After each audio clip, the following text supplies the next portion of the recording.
আসসালামু আলাইকুম ভিউয়ার্স। বাংলাদেশের নতুন সেনাপ্রধান ওয়াকারুজ্জামান, আর তিনি যে পরিবর্তিত সেনাপ্রধান হবে তা 1 বছর পূর্বে আপনাদেরকে জানিয়েছিলাম। দায়িত্ব গ্রহণের পূর্বে তার উপর একাধিক অভিযোগ করেছে বিভিন্ন সংগঠন, কিন্তু কোন যোগ্যতায় তিনি সেনাপ্রধান হয়েছে আর কেন এত সমালোচনা সেনাবাহিনীর প্রধানকে হবে তা আজ থেকে 3 থেকে 4 বছর পূর্বে অনুমান করা সহজ ছিল। কারণ 3 জন লেফটেন্যান্ট জেনারেল থেকে একজন হবে সেনাপ্রধান, এক্ষেত্রে 33% সম্ভাবনা থাকে। তবে বর্তমান লেফটেন্যান্ট জেনারেলের ফলে সম্ভাবনা মাত্র 16%। বাংলাদেশে বর্তমান প্রতিরক্ষা দপ্তর যেভাবে পরিচালিত হয় তাতে সরকারের ঘনিষ্ঠতা না হলে সেনাপ্রধান হওয়ার কোনো সম্ভাবনা নেই। আর গুরুত্বপূর্ণ হচ্ছে 6 জন লেফটেন্যান্ট জেনারেল ছিলেন সরকারের অতি ঘনিষ্ঠ। এত বড় অবস্থান তো বহুদূরের কথা, এখন সরকারের নজরে না থাকলে কেউ কর্নেল পর্যন্ত হতে পারার কথা নয়। তাই প্রধানমন্ত্রীর আত্মীয় বলে লেফটেন্যান্ট জেনারেল ওয়াকারুজ্জামান সেনাপ্রধান হয়েছে তা সঠিক নয়। লেফটেন্যান্ট জেনারেল ওয়াকারুজ্জামানের শ্বশুর ছিলেন সাবেক সেনাপ্রধান মুস্তাফিজুর রহমান, বঙ্গবন্ধুর ফুফাতো ভাই। একাধিক কর্মকর্তা ছিলেন যারা প্রধানমন্ত্রী ও তার জন্য কয়েকটি থাকা বাঞ্ছনীয়।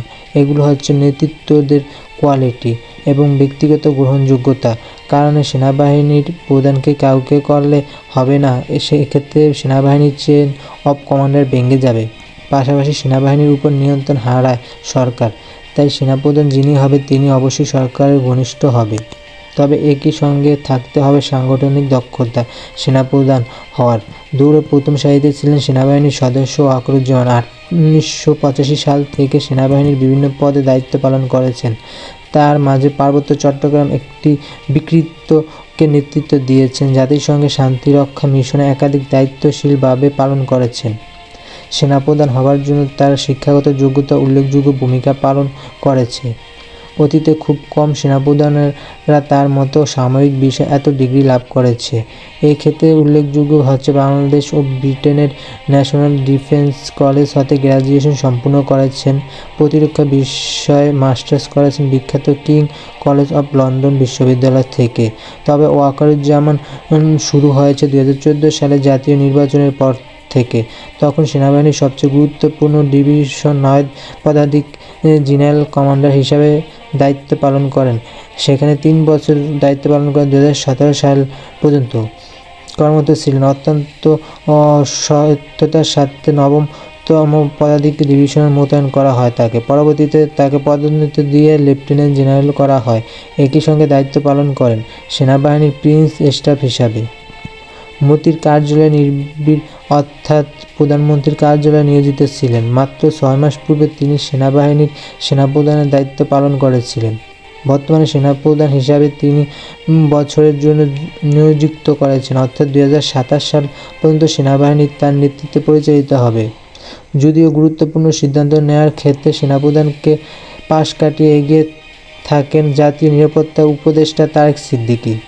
তিনি প্রধানমন্ত্রীর অতি ঘনিষ্ঠ আত্মীয় এবং সেনাবাহিনীর সাবেক মেজর মুস্তাফিজুর রহমানের জামাই ওয়াকারুজ্জামান যোগ্যতা ছাড়া সেনাপ্রধান হয়েছে এমন নয়, তবে তারা বিভিন্ন মাপকাঠিতে এগিয়ে ছিলেন লেফটেন্যান্ট জেনারেল মতিউর রহমান। এই কর্মকর্তা জীবনে যেমন সফল তেমনি মেধাবী। তিনি সেনাবাহিনীর একজন সদস্য ছিলেন। সেনাবাহিনীর তার গ্রহণযোগ্যতা এবং নিয়ন্ত্রণ বেশি ছিল বলে ধারণা করা হয়। তাই কৌশলে মতিউর রহমানকে সেনাপ্রধান হবার প্রতিযোগিতা থেকে বাতিল করা হয়। এক্ষেত্রে মার্কিন যুক্তরাষ্ট্রের পররাষ্ট্রদূত ঘনিষ্ঠর কৌশলে সম্পর্কে দায়ী করা হয়েছে।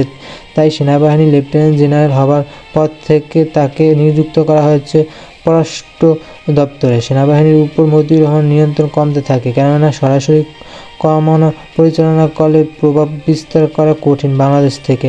এক পর্যায়ে মতিউর রহমানকে বিদেশি রাষ্ট্রদূত হিসাবে নিযুক্ত করেন সাধারণ বিশেষ ক্যাডার ক্যাটাগরিতে। সবচেয়ে পছন্দ একই সঙ্গে অধিক চাহিদা পরাস্ত করে। তবে এর বিপরীত সেনাবাহিনীর জন্য বাংলাদেশ সেনাবাহিনী কোনো উচ্চ পদস্থ কর্মকর্তাকে বিদেশি রাষ্ট্রদূত হিসাবে মোতায়েন করা হয়েছে। পানিশমেন্ট সেক্ষেত্রে কৌশলে মতিউর রহমানকে সরিয়ে দেওয়া হয়েছে বলে ধারণা করা যায়। বর্তমানে সেখানে থেকে অবসর নিয়ে মতিউর রহমান সেনাবাহিনীর চাকরির বয়সসীমা নির্ভর করে পদোন্নতি পাওয়ার পরে। এই একটি বিতর্কিত বিষয় আলোচনার জন্য যথেষ্ট। একজন সেনা কর্মকর্তাকে সাম্প্রতিক বছরগুলোতে বাংলাদেশ সেনাবাহিনী যত বড় ধনী দেশ এবং দেশের বাইরে পরিচালিত হয়েছে তার সবগুলি সরাসরি প্রধান দায়িত্ব ছিলেন লেফটেন্যান্ট জেনারেল ওয়াকারুজ্জামান। অনেক কঠিন বিষয় সঠিকভাবে পালন করেন তিনি, দক্ষতার পরিচয় দিয়েছেন। সেক্ষেত্রে আশা করা যায় আগামী দিনে সাংগঠনিকভাবে আরও শৃঙ্খলা হবে বাংলাদেশ সেনাবাহিনী।